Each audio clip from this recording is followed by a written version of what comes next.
অ্যানাস কিচেনে আপনাদের সবাইকে স্বাগত। আশা করি সবাই ভালো আছেন। আজকে আমি বানাবো সবথেকে সহজ রায়তা, বুন্দি রায়তা। এই রায়তা আপনারা খুবই সহজে বাড়িতেই বানিয়ে নিতে পারবেন। প্রথমে বুন্দি বানানোর জন্য আমি 1 কাপ বেসন নিয়েছি। সামান্য নুন দিয়ে মিক্স করে নিয়ে জল দিয়ে একটি ব্যাটার বানিয়ে নিব। অল্প অল্প করে জল দিতে হবে। এরপর সামান্য একটু ফুড কালার দিয়ে দিলাম, এতে করে রংটা খুব সুন্দর আসবে।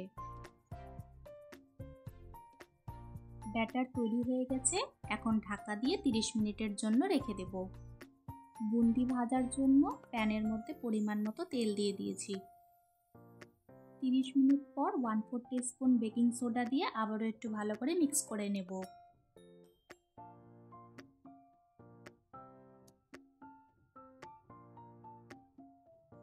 তেল গরম হয়ে আসছে, এখন একটি ঝাঁঝরি হাতার মধ্যে ব্যাটারটা দিয়ে দিলেই এরকম ছোট ছোট করে বুন্দি তৈরি হয়ে যাবে। ব্যাটার দেওয়ার সময় গ্যাসের ফ্লেমটা কিন্তু একদম হাইতে থাকবে।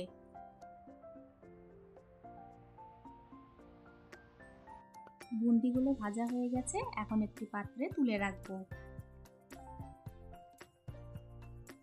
একইভাবে আমি বুন্দি তৈরি করে নেব।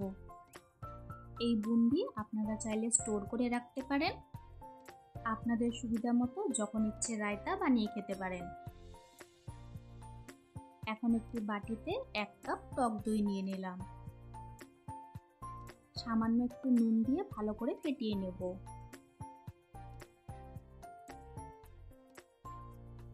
ভালো করে ফেটিয়ে নিয়েছি, এখন এর মধ্যে 1 কাপ জল দিয়ে দিব।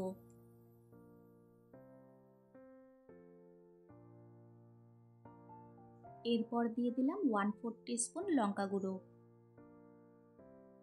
এখন যে বুন্দিটা আমরা তৈরি করে রেখেছিলাম সেটি এখন এর মধ্যে দিয়ে দিলাম।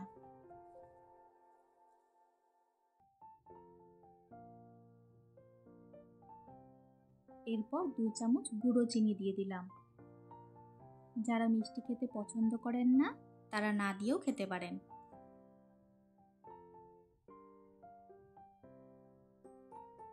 গুঁড়ো চিনি দিয়ে ভালো করে মিক্স করে নিয়েছি।